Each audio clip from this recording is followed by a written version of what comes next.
how's it going? It's been a while. I hope everyone's doing okay. Um, yeah, so we're not on our normal world, as you can tell. We're actually in a creative world. The reason for that is, okay, well, we're gonna get straight into it. Is this thing right here. Ignore those things. You know, I was messing around, and I was wondering if you could make a simplified calculator in Minecraft. So basically, what's up? Wanna watch? So how it works is let me turn everything off. So how it works is I've given you the ability to select between 1 and 6. And at least as of right now, you can do 2 numbers at a time to, of course, add the numbers together. So,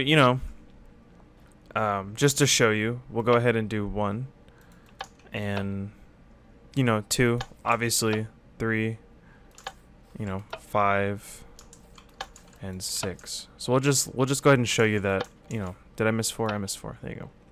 We'll go ahead and show you that once you flick these, it lights up the corresponding the corresponding number. So then, I thought to myself, okay, that's cool, but how do I get it to where you can plug in 2 numbers to give you the actual equation? So this did take obviously some mental math. So flicking 1 and 2 is obviously going to give you 3. So you're able to see 3 right there. 1 and 3 is 4. 1 and 4 is 5. 1 and 5 is 6.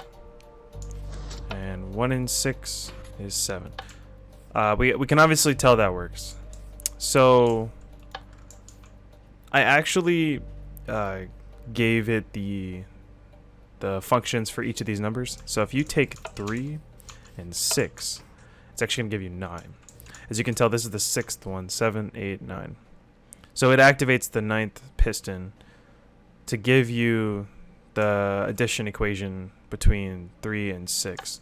Now, if you were to plug in... Now, it doesn't matter which order you do it. I forgot to mention. So if you do 6 and 3, it's still going to plug in 9.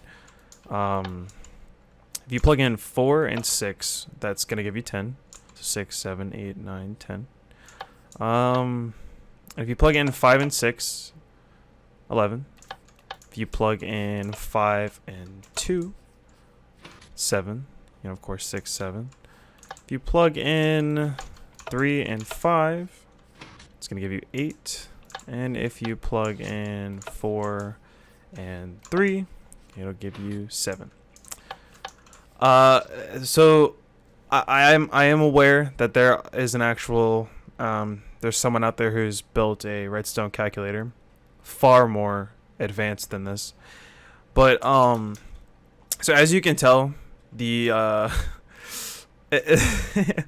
the redstone is a little chaotic. So I didn't actually care about cleanliness when I was doing this. But I mean, to show you exactly how I did it, so I had redstone running into straight ahead, which was the normal flick. So obviously this signal will pass through this block, send the redstone to this block, which will pass through this block, which will activate the torch, which will deactivate, which will activate, which will activate this piece of redstone, which will turn this on. So I think the coolest thing that I did to get, number 3 to show up is when you flick number 3. So you can probably kind of see what I did here. So number 3 is this one, but these repeaters are, obviously backwards. So if this number is selected, which is number 3, it's going to power 3 plus the ones behind it. And it's the same all the way around. So obviously when you get to... I have not programmed past 6, so this is just purely for, the addition. But, as you can tell, if 6 is active, it's going to do 6, 5, 4, 3, 2, and 1. But when we get into the actual like math of it all, so when I was first building this, and I built this purely out of boredom.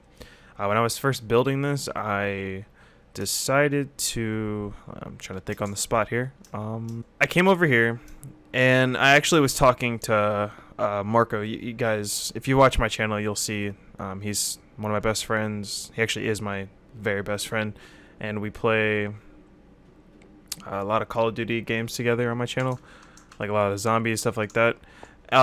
He reminded me that the circuit exists because I completely forgot about the circuit. So, you know, obviously removing power from one end, right? So this repeater is stopping the redstone to go that way.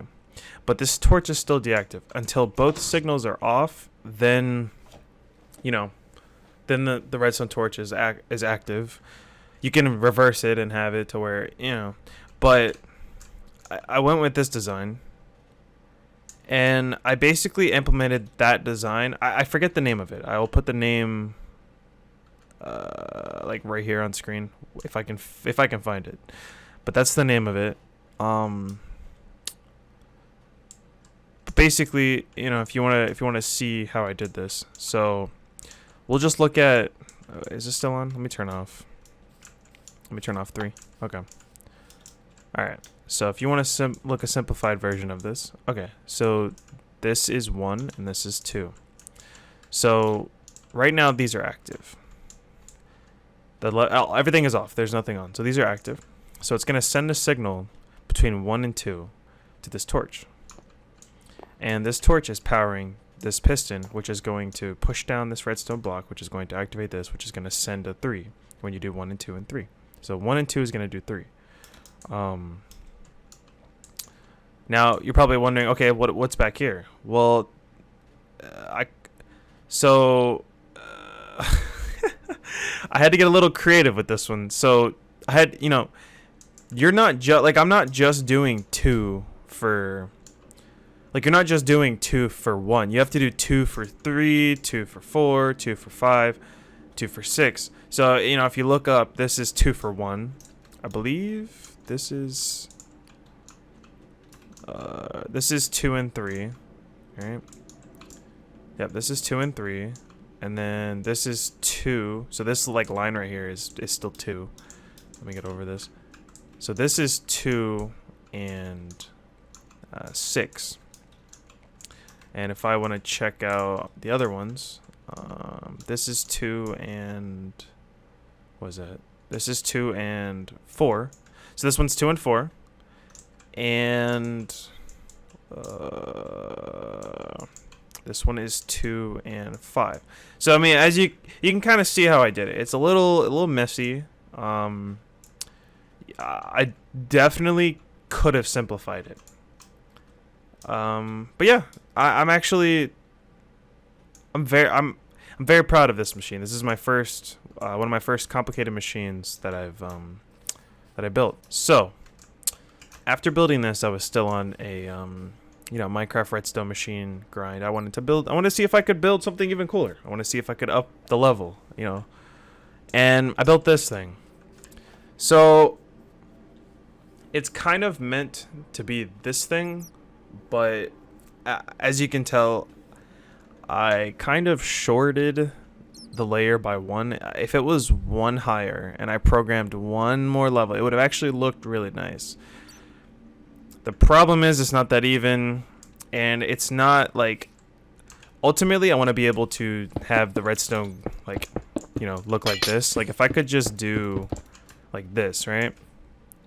Is that, I don't know how the, I think that's about it. Yeah, because you can do, yes. So that's something that would be really cool. If I could somehow get the redstone to work like this and program it to display a 1, display a 2, you know, display a 3, display a 4.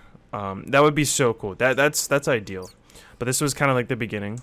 Let me turn off 2.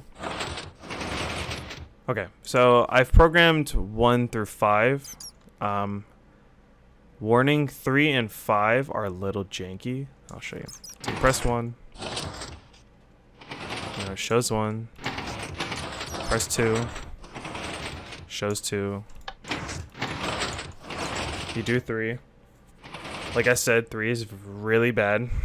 just ignore it. 4 actually looks pretty good. 4 and 2 look the best. See? 4. And then 5 is a nightmare. It's a nightmare. But yeah, so this was done with a lot of redstone. I'm not gonna stare at this too long because it's giving me a headache just looking at it. But this one I decided to color code, which was cool. The blue lines are the lines going out from the button, or sorry, the blue lines go out to the T flip-flops and then come back to the machine to display the image. And you know, as you can tell, I built a lot of T flip-flops, the original T flip-flop design. So after, you know, I could have finished going. I thought 1 through 5 was fine.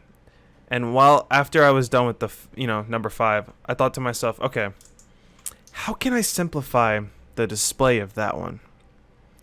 Right? How can I make the display more unified, more, combined? This thing looks insane, right? Looks bizarre.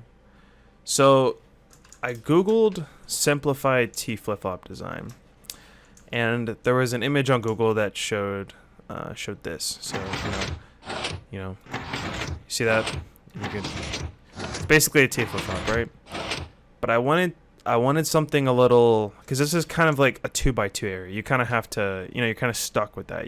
Well, technically it's a 2x3 because you have to deal with this block. You can't. I wanted something a little, how do you say it, together? And yes, I absolutely could put the buttons next to each other. My brain is everywhere right now. But this is my simplified version. So it's very connected. It's in a line. So as you can see, when you press the button, pushes it, does it, and then, it displays number 1. This one I completely color-coded. So every single piece of line is colored based on, so I think, yeah, this is red. Yeah, I'll show you all that stuff later. So I'm not gonna, well, I can go down the line for you. There's 2, here's 3, here's 4, here's 5. So that didn't work for a second. Here's 6.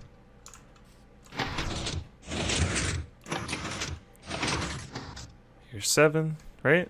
Yep. Alright, and here is 8.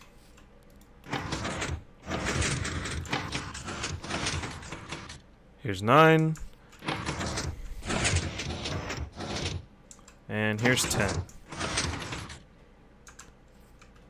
Pretty cool, right? I think it's awesome. Yeah. Look at this mess, guys. I feel like if I planned it out just a little bit better, I could, if I had planned for each cable to have 10 different connections. Sorry, 10 different connections. If I had laid out each cable straight lined to have 10 different connections, 10 different connection points, technically you only need 5 squares because you could do 5 on each side, and that's 10. It would have just made more sense, but as you can see, there's a lot of repeaters, a lot of redstone coming in, and again, this took probably a couple hours, but it's cool. It's small, it's cool, and I love it. But that's not the end. I wanted to take the first design I made, which was completely a mess, and I wanted to simplify it. So this is kind of the grid I'm working with. I think there's 1, 2, 3, 4, 5, 6, 7, 8, 9, 10. It's just 10 numbers. So I'm going to do layers of 10. Before I went through and built this massive machine with no planning, I came over here to plan it. So this looks extremely complicated, right? It looks extremely complicated. Watch this. Wait, 5 is selective. Whoops. There we go. Okay, so what are you looking at? Well, I actually realized a way that you can have everything next to each other. but yeah, I'll have to edit that. I could probably shove everything next to each other because the way the system is. But so I kind of stopped because I was a little burnt out. But if you press 1, activates 1. You press 2, it's gonna activate 2. You press 3, it's gonna activate 3. It's the same concept. It's like it's like a baby between that and not God, no, not that. The thing behind that. 4. So this one kind of has a more condensed redstone feel to it. So this torch is actually the torch that sends the line to the piston to determine what button is pressed. So it's always going to be the first one that goes off before that one. But then behind it, I put 2. Well, so yeah, these are actually testing for which one is set. Again, I probably could make this less complicated, which I will go back and do. But this is going to test for which button is pressed, then send a signal to these torches, which will fire, and it actually will activate the piston underneath these blocks, which will put the numbers. So if you hit 3, it's gonna drop this one first, and then send the signal up, and then throw all these up. So it's gonna be like ding, and then ding ding. So there's ding ding. And then back here, so like as you can see, there's another set of these pistons. So the reason for that is I wanted to, because now I technically have, now that I think about it, I could probably do another one underneath it, actually, now that I think about that whole. Yeah, so if I wanted to, I could put another one. But basically, I could make the math a little simpler. So instead of this, I could probably do something to where, okay, if, if 2 and 3 are active, now it pushed 2 or 3 out. Maybe this can close a circuit and loop back around, like, into, I don't know, like maybe it can loop back around and do something. Again, I'm still testing it, still figuring it out. So if you guys are interested in seeing me complete the machine behind me and possibly make other machines, consider subscribing. If you enjoyed the video, go ahead and like it. And yeah, catch you guys in the next one. Peace.